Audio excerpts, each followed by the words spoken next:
What's going on, family? How y'all doing out there, man? Y'all doing all right? I'm doing well. Glad to see y'all again. Y'all know it's been a long time since I did a video like this, but I get these questions coming in, and all I want to do is make sure I answer them to the best of my abilities. So I want to say, first and foremost, thanks for everybody who sent me the DMs about these questions, and what can I do and to improve myself in this industry, and what are some of the loopholes and what are some of the things to look out for, and I want to go over one of these things for you, one of these questions for you that I was asked, and I want to be able that I break it down for every individual answer for you, so therefore it can give you a little more knowledge on exactly what you're trying to achieve in this industry. Okay, so what I have is the top 5 reasons why you should leave your trucking company and signs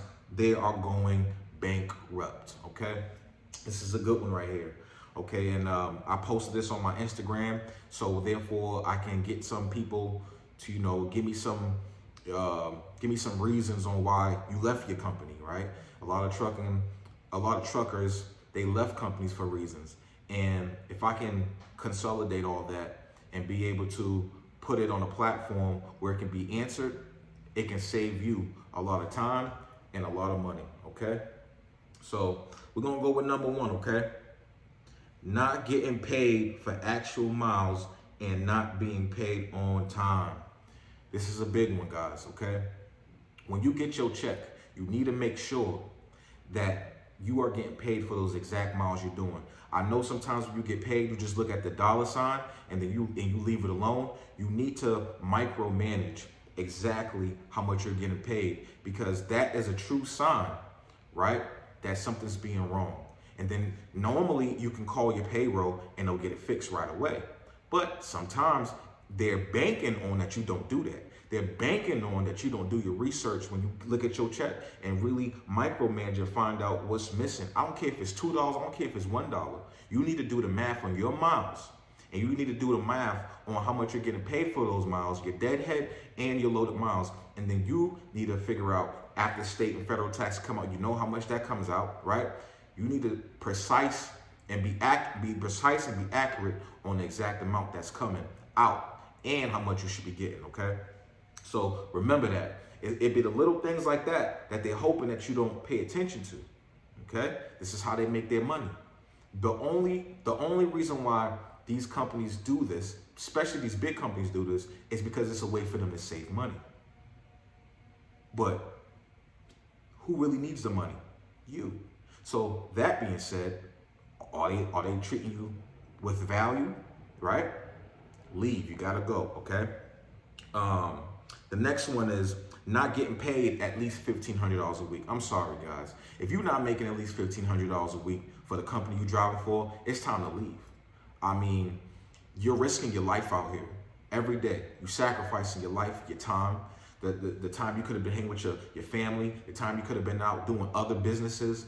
You're being limited, right? There's a ceiling on you. There's a cap on you when you're getting paid a certain amount.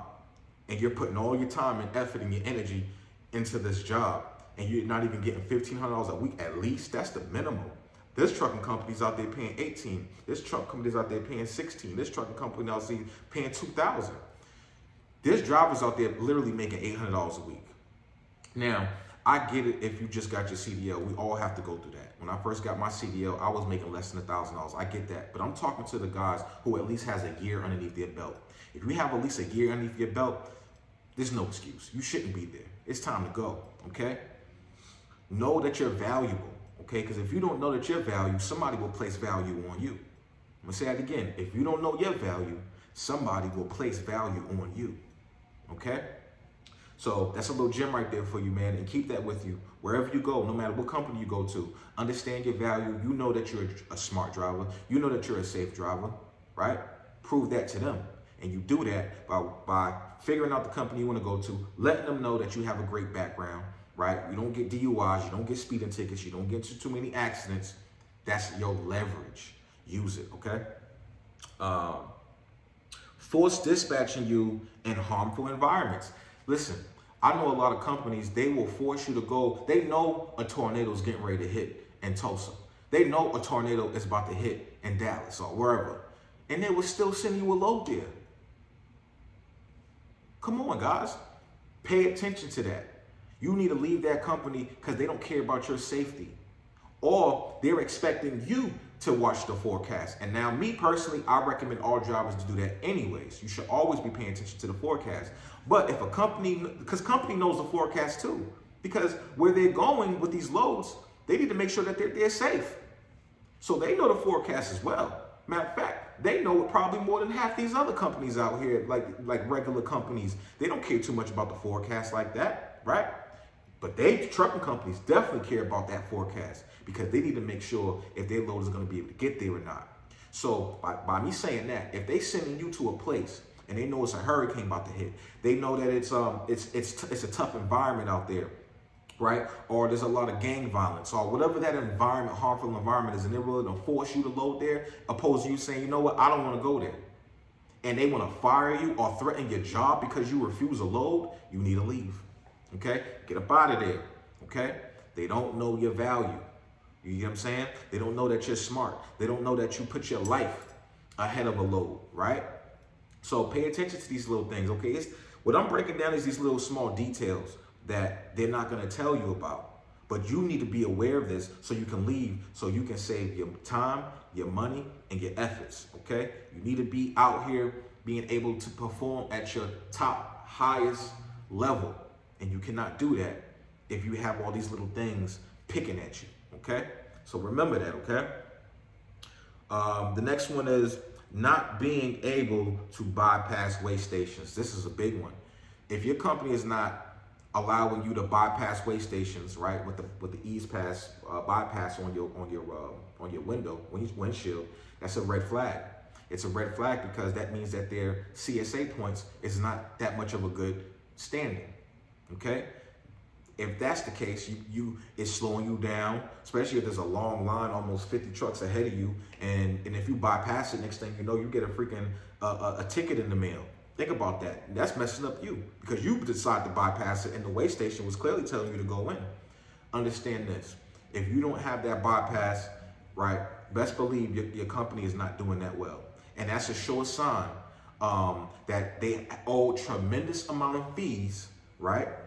Which means they're going to try to save money, which is a domino effect of them stealing money from you. It all falls aligned. Okay?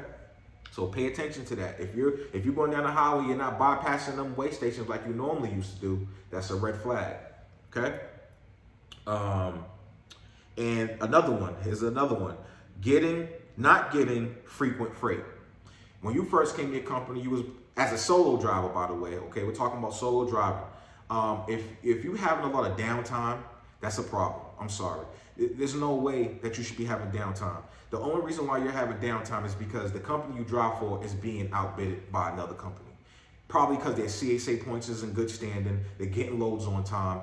It could be a lot of things, but those are the main two.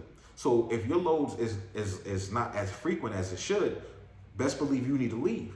Okay, you get paid by running that truck. And if you're sitting down, I'll give you an example. You deliver a load, right? And now you don't get another load till 2 days.